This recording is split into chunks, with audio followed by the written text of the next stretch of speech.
Okay, folks, so this week's golf course review is about Conestoga Golf Course in Mesquite, Nevada. I went ahead, bit the bullet, and decided to go ahead and play the course before I left Mesquite, which is happening eventually sometime soon.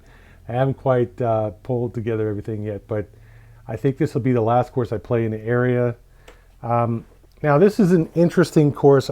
There's a lot I want to say about it. Actually, right off the top, had a great time playing it. The temperature was a solid 105 during the round. It actually was a little bit humid on top of that. It did rain. It's been raining in the Utah area. I guess this is called the monsoon season here in Utah. And so that means that it's raining once a day, if not twice a day. To get at least a sprinkle. I mean, it's not a major rainstorm.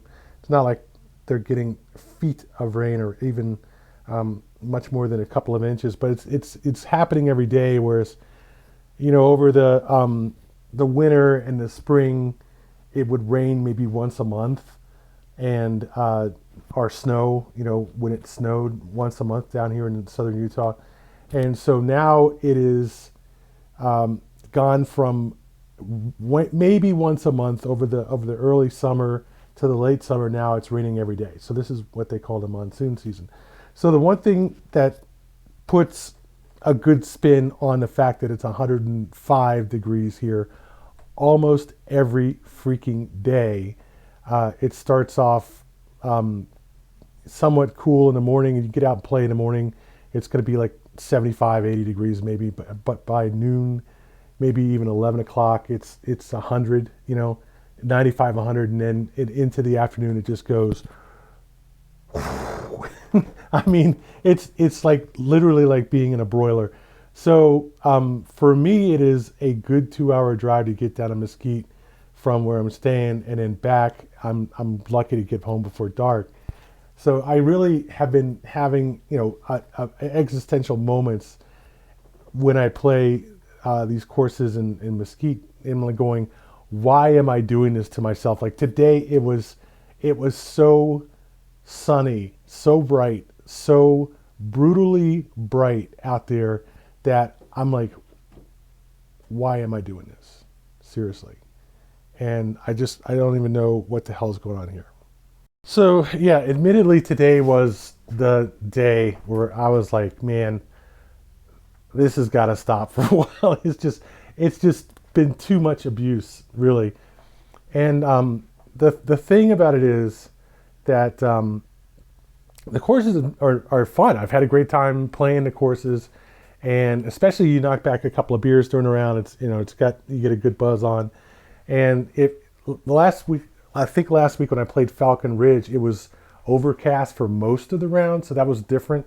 And overcast and windy, and actually got to be pretty cool in the overcast time, because I think it started early in the day. It was hot, but as the day goes on and the sun goes down in the afternoon, and I'm finishing around 5 o'clock, usually starting around 11 and finishing around 5 o'clock, 4:30 or whatever, and then as the sun comes down and it starts to get into the rainy mode, you start to get this cool kind of wind coming, over the course, and it worked really well the last time when I played Falcon Ridge, because not only did it have a good buzz on, but man, it got cool, and the last 4 or 5 holes were really nice. Had a great time playing it, but this time it was just the opposite. The rain didn't come on. I didn't catch the rain until I got back to St. George heading north, and let's just put it this way: it was literally like being in one of those tanning beds, except it's sunlight instead of ultraviolet, and you're just going, man, what the hell am I doing? But the good thing about it is the courses are relatively empty. It's relatively easy to get a tee time. I still had to wait till 3. When I played one course, it was like a 4-day wait to get a good tee time. The next course was like 2 days. So this one was, I think, almost 5 days I had to wait to get a good tee time. So it's not like, the courses are empty. They're not. And the other problem is that they're not selling tee times on every course except Wolf Creek. They're not selling tee times after noon. So if you don't get a tee time, 11, 11:30, that's it. You're not getting on the course, for a while, until you get a tee time that opens up in the early morning or late morning. So I had to go through that this week, and that, again, the same thing. You're out there in the middle of the day and just baking. But I wanted to say something more about this course than I've said previously. So I'm going to refer to some of the shots from the website. The first thing is, let's look at this shot that's a course map, the actual land layers of landscapes in Google Maps as I use. And so this shows the basic neighborhood layout of the course. And you can see that Conestoga is the upper half, or covers over the upper half, the north half of the neighborhood, but there's still a neighborhood. It's basically a neighborhood golf course. It's just that Conestoga is not nearly as much of in the neighborhood as it is, just straddling the back road of the neighborhood. So the first side of the first holes, 1 through 9, are on the east side, starting on the right side of the driving range that you see there, where the red dot is, and then it just kind of goes in a weird kind of elliptical circle there. First hole is 400 yards, I think, from the back tees, and they had the back tees set up on this hole, but on most of the other holes, they had moved the black tees up. And I got to the point it was just so short from, it's a 7,200 yard course from the back tees, but they didn't have the tees on the black tees on the back tees on most of the holes. I screw it and play. First, I drove up to the hole. First tee box I saw was almost always the back tees, and whether or not they had the markers out or not, I just played from the back of the back tees. It's just not that long of a course, and it's too wide on almost every hole to really be a challenge, from the 4 tees. It's almost too easy of a course, and there are things about this course, like a lot of the holes are rugged, very vertical, up in the mountains, up deep in the hills and stuff, and you occasionally see some traffic on like that long road that cuts across the course from east to west, and then runs around, and I think it's like Falcon Crest Drive or something. But very rarely do you see traffic even on Sunday, at least this time of year. So that's not really a disturbance. But the other side of it is the first 5 or so holes, there's almost no housing on the course, which is kind of cool. And then there's a lot of desert. Like hilly, rocky, wasteland, desert for the first 5 or 6 holes. And then when you come into the latter half of the front side, there's suddenly a row of housing, on the left side, suddenly a row of housing looking over you on the right side. And it's a jarring discrepancy. But one of the weird things about this course is almost all the houses are the same. It's just, kind of, like a Futurama kind of thing. So when you see the houses on this course, it's not like they're right on the course, except for a couple of holes. There are holes that are houses that are on the right side, like right off the tee box. I think like number 12 is like that. Number 8, the one with the big pond on it, is like that, or number 9. And it's 8 and 9, and some of the holes in the backside are like that.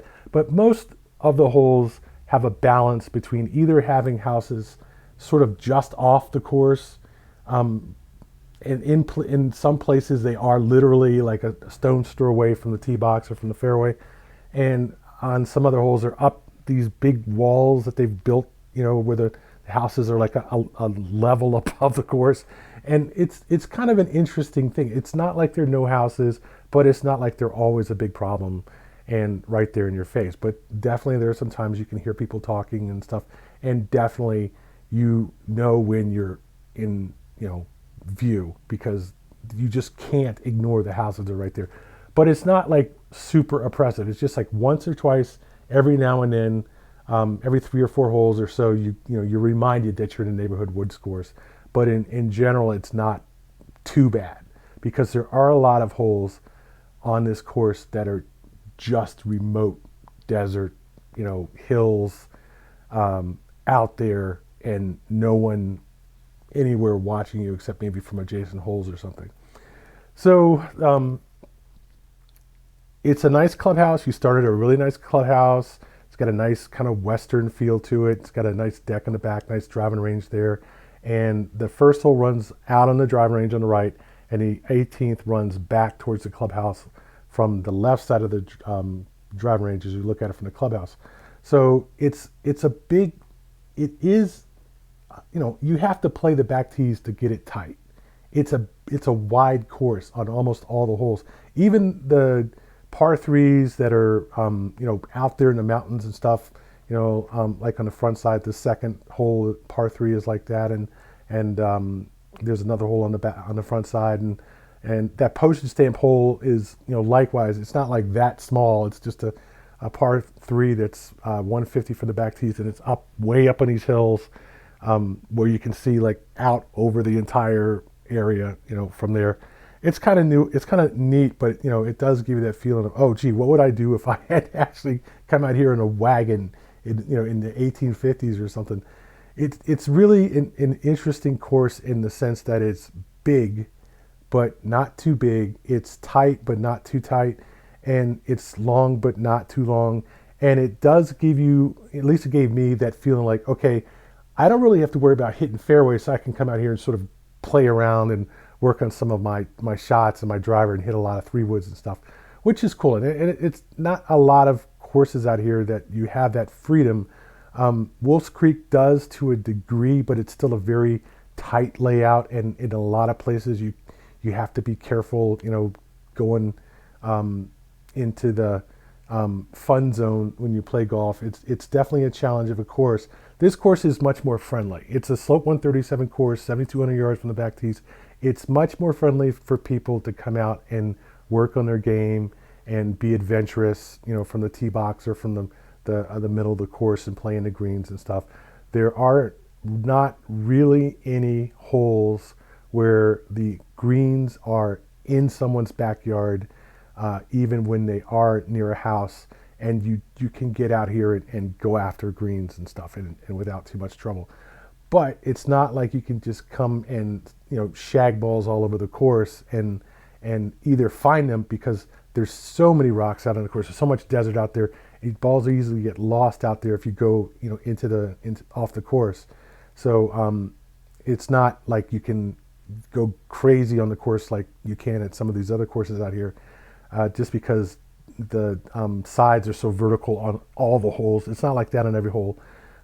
There's a lot of flat space, a lot of ridges and washes and swales and stuff that you can lose balls in. So you can't go totally crazy in the course. So it does give you some discipline. You do need to have some discipline to play the course reasonably well, but at the same time, it's not obnoxiously tight or difficult. So I had a great time playing it. Some of the holes are a little bit out of the ordinary and definitely a challenge, but not so tight that it's hopeless. Like, you just have to be careful to go up and look and see where your landing areas are. Don't underestimate your distances, on the course, because there's plenty of lateral hazards and stuff that you can hit into. A lot of trouble you can hit into, but again, basically still not that much trouble. So I thought this was one of the better golf courses that I played certainly in Mesquite, and if not in St. George. It's similar to a lot of the courses in St. George, but better. I think it just is I would say outstanding course, but it's definitely a good course. It was definitely worth the $75, despite the fact that the greens were aerated, the fairways are aerated, and it was just slow. Really nice grass. One of the things I definitely wanted to point out is they talk about they have Bermuda, and they have a page on their website where they actually go over the grass in detail, which I thought was worth, pointing out. Even though it's the middle of the freaking latter half of the season where everything is very, very hot, it's still in good. The grass is still in good shape. If it wasn't aerated, it would have been great. I had no problem playing this course. Absolutely off the grass. It was just nice. So another thing. Let's see here. The 18-hole scenic masterpiece is artfully interwoven with the characters and contours of Sun City Mesquite's spectacular landforms. Trust me, there is a lot of this course in which you will be, out there in that landform, and it's pretty neat. Definitely a difference from a lot of courses. It's actually 2 pages that say the same thing, showing different holes on the course. So what else do we want to talk about here?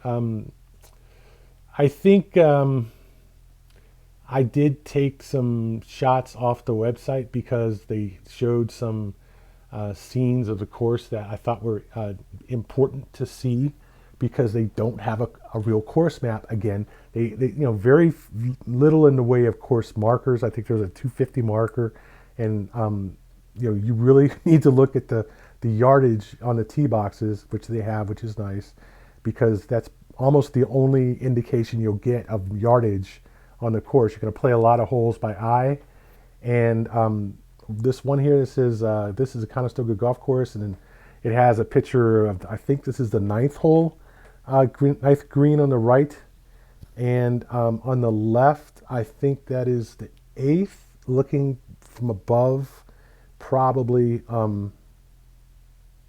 Is it the 8th? I think so, yeah. Looking from the back of the tee, obviously, the back of the green, obviously, somewhere up on the road. There's a road that comes from the back of this hole and goes over. You have to cross over to get to the 9th tee box. It's looking probably at the top of the hill there from the 8th. The 8th and 9th are almost hidden from view from the tee box. So when you hit your first shot and you're looking at the top of the hill on like number 9, and you see the lake out there, you can't see all that fairway that's to the right of the lake that is between the top of the hill and the green. You really have to kind of go up forward and look at that to see where you can play. There's a lot of space over there to play between the lake and the cart path, and you don't want to waste that opportunity to go up there and look, because there's sand traps and stuff out there you got to watch out for, and a lot of landing area to play. It's a really nice hole. It almost is like private course kind of hole. Very nice hole, and it would be a shame to not get the most out of it because you didn't go up and take a look at the last 200 yards of the hole. Same thing, number 8 takes a dogleg left from way back where the tee box is, and it comes out. You have a lot of space going forward, but the whole left side is desert rock over there in front of those houses, and you definitely don't want to hit over there because you didn't go look at the left side. And the right side at least has a sloping part there where the hill comes down to the green, and likewise, you can't see that side from the front half of the hole. So you definitely should go up there. And when you can't see anything on this course, you need to go up and take a look and see what's going on, because there are a lot of holes. There's one hole with this like 20-foot wall. There's a lot of holes out there that have a lot of stuff going on that you need to go and look at before you hit your shot. So what else is in here that's interesting? Yardage, grasses, landscape. It covers the same holes a couple of times. Now about this awards and accolades. Now I Golf Magazine 2020 number 5, Golf Week number 5, best course in Mesquite. I don't know about that. Because I think I didn't play Oasis for one thing. Best public course in Nevada. If it's in the best, literally this course is the best public course in Nevada, Nevada is in trouble. It's a good course. I wouldn't say it's great. Okay. Best courses you can play in Nevada. Likewise, it's like playing the moon with full gravity. Not when there's houses left and right, on the course. I think this is overrated in terms of the awards here that they've listed here, but for what it is, and I say this a lot about neighborhood courses, for what it is, it's not bad at all. Okay. I wouldn't ever say that a neighborhood course is one of the best courses that I would play or want to play. Okay. Almost never do I like playing courses with even a reasonable number of houses on them, much less a lot. And this course does have holes where it has a lot of holes. It has holes where there are, houses. It has holes where there are no houses, but it's not like it's that great of a course or a layout that I would recommend that, Skip Torrey Pines play this course. Skip Bethpage play this course. It's not that good of a course. It's not bad. So, if you look over the overall set of shots, I do this for every course I play. I look at the landscape of the course on the Google Maps. I see a lot of streets and houses out there. I know pretty much what to expect in this course. And this course was modestly surprising in some ways, but in other ways it was, sadly familiar, very familiar. So without further ado, I think I want to show the details, the shots that I took of the course. I didn't take a lot of shots. I definitely didn't take any zoom shots. I wanted to just stick to the 1x shots. And it's a nice course. I've already taken 21 minutes to talk about the course so far. I think that there is just a lot going on this course, which makes it a good round, a good course to play, a fun course to play. It's somewhat different course to play, unusual, but it's still tied to a neighborhood, and as such, it's only going to be so different than any and all other neighborhood woods courses, especially courses where you see a whole line of houses along the side of the fairway, a line of houses on the right side of the fairway. That doesn't really get you much. There's houses, there are neighborhood woods courses out there that you can play where they have 5 houses on a fairway. Okay, I've played courses in Kentucky and North Carolina and West Virginia. There's a lot of courses like that. They're still obnoxious, even having just a couple of houses in the wrong place. Texas, I remember playing down in San Antonio. There's a course down there. The Wyndham Championship is down there, and I played that course. It doesn't take a lot. If someone has a house just off the tee box, just off the fairway, your main focus is going to be on that house, not necessarily playing the hole. Certainly, you're going to be, trying not to shell the guy's house, and it just is a distraction. So if they're far enough away where you don't necessarily have to worry about shelling their house, that still means if you hit a bad shot, I hit one shot today, dead straight, 15 degrees off the tee box off to the right, and it, went out 250 and clang, here's some bounce off somebody's house. I don't do that often, but when it happens, it's not just embarrassing. It's disrespectful. I think it's very disrespectful to go to a golf course that you can see all these houses out there and hit one. You shouldn't be doing that. I don't like doing it. I would feel very bad about someone sitting in their backyard, and next thing you know, there's this ball come flying in. And I've said this to myself before. Well, when you buy a house on a golf course, you should expect every now and then that somebody's going to shell your house. And I'm kind of 50-50 on that. Like, yes, that's true. People are going to hit bad shots and shell houses, but they shouldn't. And it's that simple. It's not something that we as golfers should just laugh off or nonchalantly let happen. We shouldn't be hitting people's houses. But if you play courses like this on a regular basis, it's gonna happen. I did it once this round, okay, out of 18 holes, and maybe 10 or 11 of them had houses. I admit it, and trust me, I'm doubly embarrassed to do that because, number one, I shouldn't be hitting over the edge of the fairway into somebody's houses. And last week at Falconbridge, I put a shot over the row of houses next to the green, next to the fairway, onto the street on the other side, and heard it hit somebody's house or car or whatever. so it's not like something I do often, but at the same time, you know, it would be nice if there weren't so many houses on the course. It's just that simple. And this course has a lot of houses on at least half the course. It has a lot of houses. And it's just, you know, be as good as it is, that's a distraction that I just would rather not have to deal with. And I've been thinking about playing the bridges on my way back home, and I'm, you know, kind of looking forward to go play it. Haven't played it in 2 or 3 years, and the first time I played it, it was like just wow, what a course. And there is, I think, on like the 4th or 5th hole, there's an L-shaped section of the course where there's a house like almost off the tee box and going down the right side, and then going back on the far side of the L, going to the green.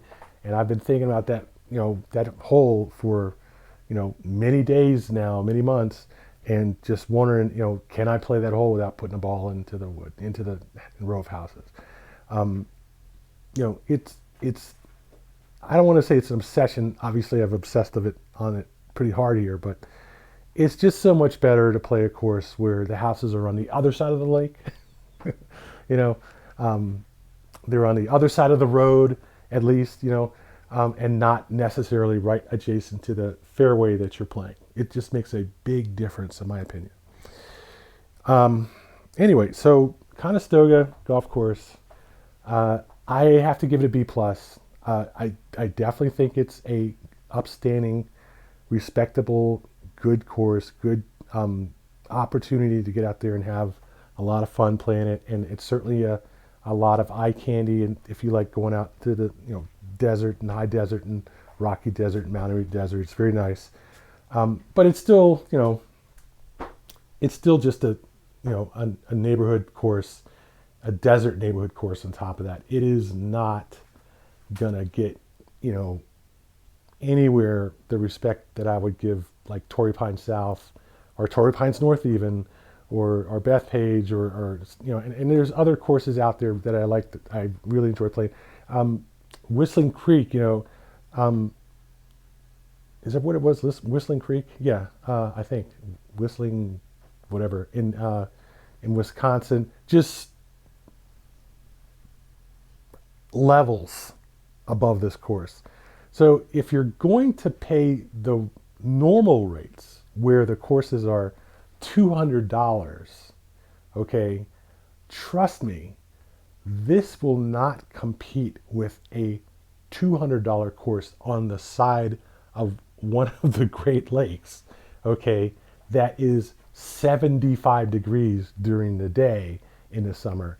You know, it might be only 85 or whatever, you know, it's still not going to compete with that.